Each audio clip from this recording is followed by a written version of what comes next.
ჩნდება ტექსტი უკვე შედახმებულია რეალურად მხარეებს შორის, მხოლოდ ხელმოწერა გადარჩა საჭირო.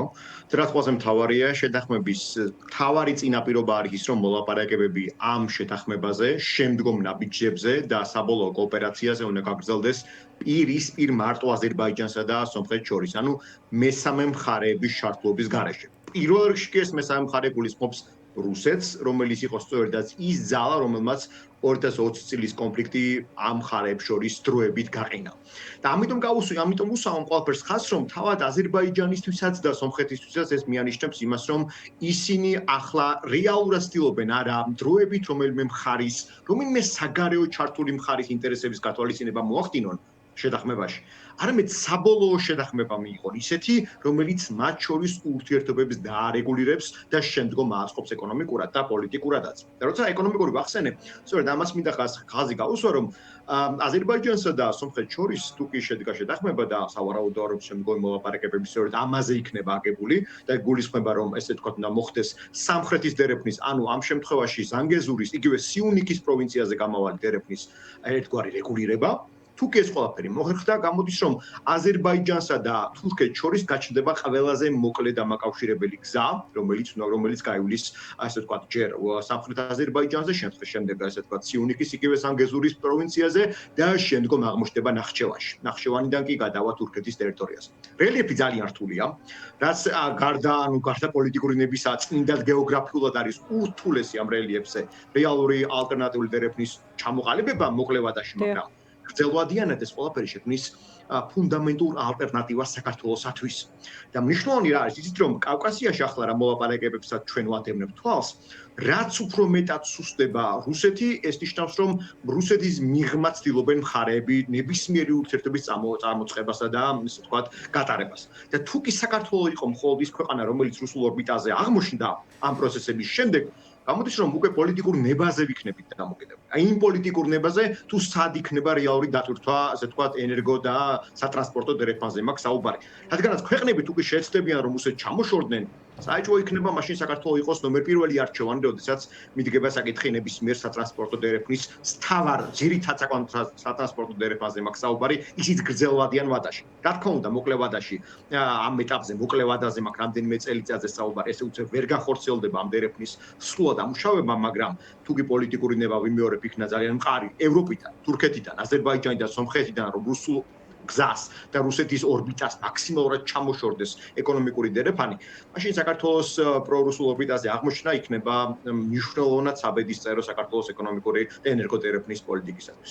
გიორგი, თქვენ ახსენეთ პოლიტიკური ნება, აი თქვათ ის სურათი, რაც ახლა არის, რა ტიპის დასკვნის საფუძველია, როგორ ფიქრობთ, ახლა რა სურათიც გვაქვს ჩვენ ამ თვალსაზრისით, როგორც თქვენც აღნიშნეთ, ძალიან საინტერესო მოვლენები ვითარდება რეგიონში, მათ შორის თავად ამ ქვეყნებში რა პროცესებიც მიდის სომხეთსა და აზერბაიჯანს გულისხმობ, როგორც ხვდები თქვენი შეფასებით არის აღქმული როგორც სამხრეთ კავკასიაში რუსეთის დასუსტება, ხომ?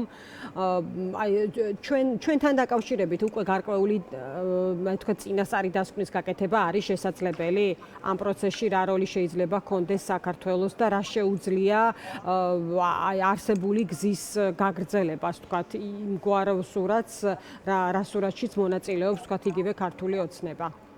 შევაფასოთ თავად მოვლენები რა ხდება აზერბაიჯანისა და სომხეთის შიგნით, ხო, ეს ძალიან მნიშვნელოვანი. სომხეთში ვხედავთ, რომ გადატრიალების ბრალდებით რამდენიმე პოლიტიკოსის დაკავება მოხდა, ასე სამღვდელოების პირის დაკავება მოხდა, ბიზნესმენების ესე თქვა დევნა დაიწყო. ანუ ეს რაც თავარია, ყველა ეს პირი ვიზეც დაიწყო პოლიტიკური, ესე თქვა, პოლიტიკური გამოძიება და შემდგომ ესე თქვა, პოლიტიკური თანამდებობებიდან პარლამენტიდან მაქვს საუბარი გადააყენეს. და იმუნიტეტი შეუჩერეს, აი ამ ყველაფრის უკან იმალება ერთი ძალიან მნიშვნელოვანი საკონცერტო დეტალი. ყველა მათგანი დაკავშირებულია რუსეთთან.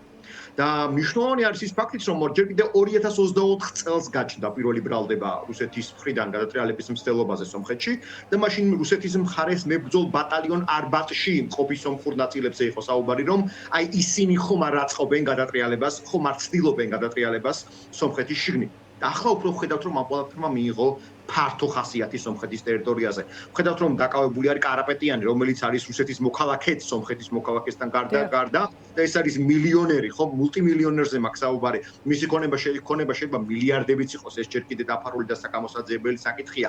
საინტერესო არის რა არის, იცით რომ რუსეთი არის სწორედ ის მთავარი ძალა, რომელიც ყველაზე მეტად გამოექომაგა ამ დაკავებულებს და თქვა, რომ ჩემს პოლიტიკურ ინტერესებს ნუდევნი და თითის ქნება დაუწყო სომხეთს. ხედავთ, რომ აი ამ პროცესის გაგრძელება შეიძლება იყოს იმაზეც კითხვის ნიშნის რეალური გაჩენა რუსეთის სამხედრო ბაზა გიუმრიში ხომ არ მონაწილეობს ამ პროცესებში, რომელსაც 2044 წლამდე აქვს კი ოფიციალური კონტრაქტი, რომ დარჩეს სომხეთის ტერიტორიაზე, მაგრამ თუ კი გამოვლინდა, რომ რუსეთის სამხედრო ესე თქვა ძალები სომხეთის პოლიტიკაში ერევიან, მაშინ შეიძლება სიტუაცია გაჩნდეს და გადაიხედოს აღნიშნული კონტრაქტიც. ეს არის ალბათ ეს იქნება ფაშინიანისთვის ერთ-ერთი უნიკალური შანსი. აი რაც შეეხება აზერბაიჯანს, აზერბაიჯანში ჩვენ ვიცით, რომ ბოლო კვირებია დაპირისპირება რუსეთსა და აზერბაიჯანს შორის კრიტიკულ ზღვარზეა მისული. ჩვენ ვიცით, რომ აზერბაიჯანული დიასპორის აქტიური დევნა დაიწყო რუსეთის ტერიტორიაზე. ვიცით, რომ აზერბაიჯანთან დაკავშირება აზერბაიჯანელი ეროვნების ასე ვთქვათ გარკვეული კრიმინალური ჯგუფების რუსეთის მიერ დახასიათებული ყოველ შემთხვევაში კრიმინალური ჯგუფების დევნა დაიწყო რუსეთის ტერიტორიაზე და ამასთან ვიცით, რომ რუსეთის რუსული კულტურული ღონისძიებები სრულიად გაუქმდა აზერბაიჯანში.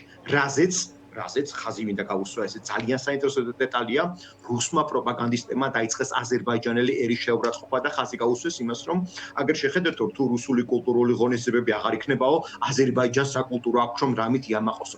ანუ აი ეს რეალურად ძალიან დიდ დაპირისპირებაზე მიუთითებს. მიუხედავად იმისა, რომ შეიძლება პრეზიდენტებს შორისა და უშუალოდ ლიდერებს შორის ჯერ კიდევ არ არის გამოკვეთილი ეს ყველაფერი.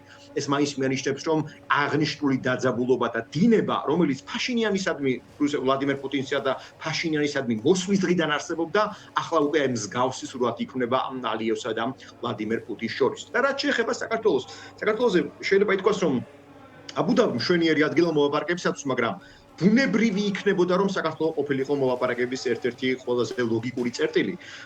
თუ კი საქართველოს წესით მხარეს არ წარმოადგენს. მაგრამ პრობლემა არის ის, რომ სომხეთში და აზერბაიჯანშიც საქართველოს ხელისუფლებისადმი ალბათ არ არსებობს იმდენად მაღალი ნდობა, რომ ამ ტერიტორიაზე გაიმართოს მოლაპარაკებები, მით უმეტეს დახურულ კარს მიღმა და ესე ვთქვათ პირისპირ. სამწუხარო რეალობას ვაკ დავამბობ. ამას რადგანაც კავკასიის ბუნებრივი ლიდერი და კავკასიის ბუნებრივი გასაღები ყოველთვის იყო და არის საქართველო. შესაბამისად, თუ კი ჩვენ ახლა არ ვიხილავთ იმას, რომ აი ამ პროცესებში, რასაც ახლა ჩვენ ვხედავთ, საქართველო არ იქნება გაძლიერებულად წარმოდგენილი, ეს მიანიშნებს მის საქართველოზე მაქვს საუბარი რეპუტაციულ ზიანზე, რაც რა თქმა უნდა სარგებლიანი საქართველოსთვის ნამდვილად არ იქნება. დიდი მადლობა გიორგი, დაგემშვიდობებით. გიორგი კობერიძე საუბრობდა დღის ამბების პირდაპირ ეთერში.